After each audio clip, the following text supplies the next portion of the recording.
네, 요즘 가방 메고 다니는 아이들을 보면은 좀 어깨도 좀 삐딱한 것 같고요. 허리랑 목도 좀 굽은 체형을 많이 볼 수가 있는데 이게 다 척추 측만증 때문이라고 합니다. 네, 혹시 내 자녀가 척추 측만증은 아닐지 이 시간을 네. 통해서 잘 확인해 보시기 바랍니다. 네. 도움 말씀 주실 대전 우리병원 비수술 척추센터 이진철 소장 나와주셨습니다. 소장님 안녕하세요. 안녕하세요. 네, 안녕하세요, 소장님. 네, 척추 측만증이라고 하면은 저희가 듣기에는 뭐 척추와 관련된 병 같은데 네. 정확히 어떤 병인지 설명 좀 부탁드릴게요. 네, 척추 측만증이란 쉽게 말해서 허리가 옆으로 휘어져 있는 질병을 얘기합니다. 네. 의학에서는 허리 휜 정도를 측정하는 방법으로 콥 각도라는 것이 있는데요. 이 콥 각도가 10도 이상일 때를 척추 측만증이라고 얘기합니다. 청소년 척추 측만증은 성인하고는 좀 다르게 네. 통증 같은 특별한 증상은 보통은 없고요. 네. 외관상 문제가 되는 경우가 대부분입니다. 네, 이런 휜 각도를 측정을 할 때는 뭐 집에서보다는 병원에서 측정을 해야 되는 거죠? 그렇죠. 네. 지금 사진으로 나와보고 있는데 지금 이 환자가 척추 측만증 환자인가요? 네, 그렇습니다. 우리가 네. 오른쪽으로 조금 휘었죠. 예, 제가 외관으로 봐서도 분명히 네, 오른쪽으로 좀 좀 심각한 것 네, 같아요. 휜 모습을 볼 수가 있는데요. 이분은 지금은 등부터도 이렇게 약간 휘신 것 같은데 네. 좀 더 심한 환자신가요? 조금 더 심한 환자고요. 네. 그렇군요. 엑스레이 사진. 네, 지금 엑스레이 사진에서만 봐도 뭐 네, 육안으로 확 확실히 보이네요. 구별될 만큼 많이 휜 상태를 볼 수가 있네요.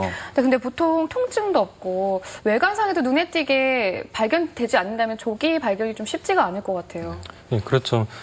척추 측만증은 초기에는 특별한 증상도 별로 없고, 환자가 그 본인의 어떤 외관상에도 뚜렷한 이상을 발견하지 못하는 경우도 많습니다. 그래서 조기에 발견이 좀 어렵죠. 근데 집에서 쉽게 할 수 있는 검사가 몇 가지가 있습니다.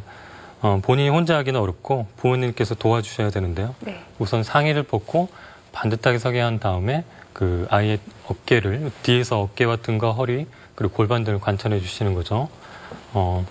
그러면 그 어깨의 좌우 높이가 다르지는 않는지, 소위 등골이라 부르는 등 중앙선이 휘어져 있거나 골반의 좌우 높이가 혹시 다르지는 않는지 관찰을 하는 거죠. 네. 그리고 이보다 더 예민한 방법은 그 상태에서 허리를 쭉 구부려 보는 겁니다. 네. 편안하게 손을 내리고 허리를 구부려 보면 이거를 전방 굴곡 검사라고 하는데요.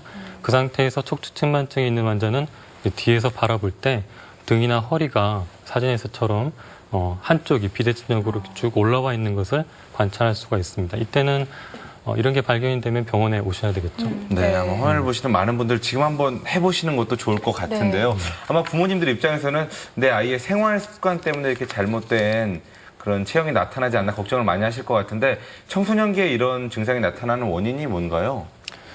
일단은 척추 측만증의 종류를 좀 구분할 필요가 있겠습니다. 네.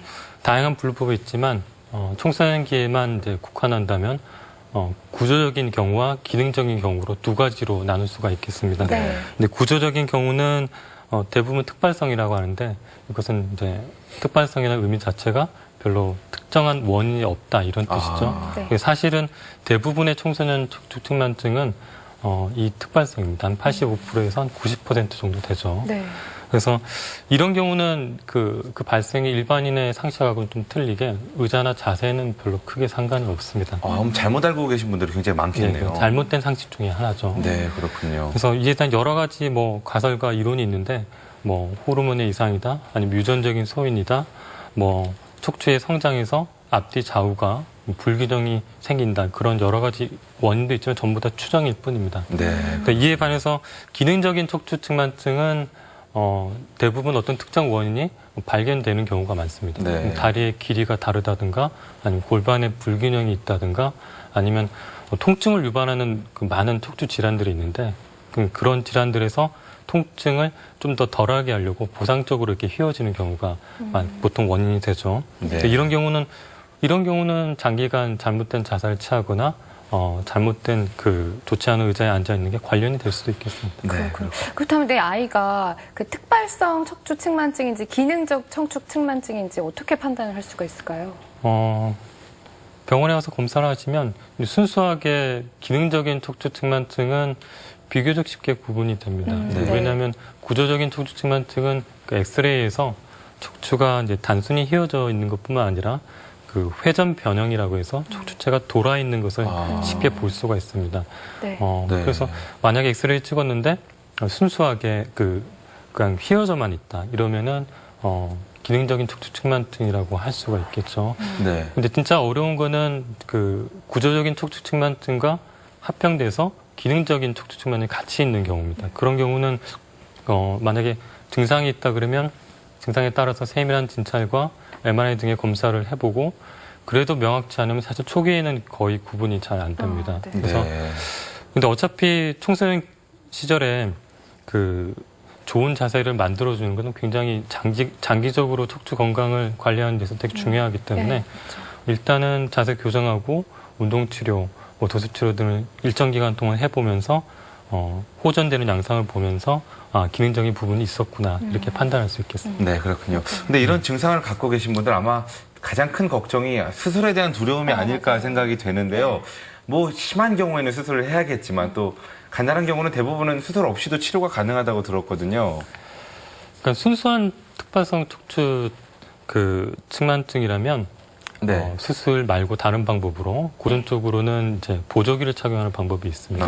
네. 그 코 각도가 20도 이상이고 아직 그 성장기인 경우에는 악화될 가능성이 있기 때문에 네. 보조기를 착용할 수도 있는데 매우 오래전부터 사용하던 방법인데 사실은 근데 그 전문가들 사이에서는 아직도 그게 효과가 있는지 없는지 좀 논란이 좀 있는 상태입니다. 그래서 네. 네. 확실한 특발성의 경우에는 확실한 치료법이 아직은 그 비술 치료법이 정립이 되어 있지는 않습니다. 네. 근데 이제 기능적인 상당 부분이 이제 기능적인 부분이 같이 있다고 생각을 하기 때문에 그런 경우는 그 다양한 치료가 시도되고 있고 그중에 성공적으로 치료되는 사례가 있습니다. 지금 보시는 거는 도수 치료를 하는 장면이죠.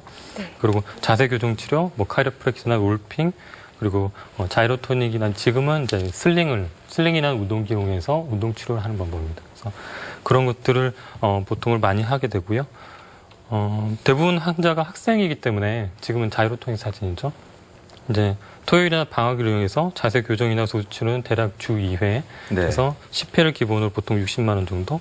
운동 치료는 한 달을 단위로 실시를 하고 있고 보통 30만 원 내외 비용이 됩니다. 네, 그렇군요. 측만증은 다양한 전문가가 함께 치료에 참여해야 되기 때문에 네. 보통 지금 말씀드린 도수 교정, 운동 치료를 실시할 수 있는 여러 센터를 복합적으로 가지고 있는 그런 이제 척추 전문 병원에 오시는 게 좋겠습니다. 네, 네. 그렇습니다. 오늘 소장님과 함께 척추 측만증에 대해서 이런저런 이야기를 나눠봤는데요. 가장 중요한 거는 가장 좋은 치료는 예방이 아닐까 생각이 되네요. 네. 많은 분들 미리미리 예방하시면 좋을 것 같습니다. 소장님 오늘 좋은 말씀 감사합니다. 네, 감사합니다.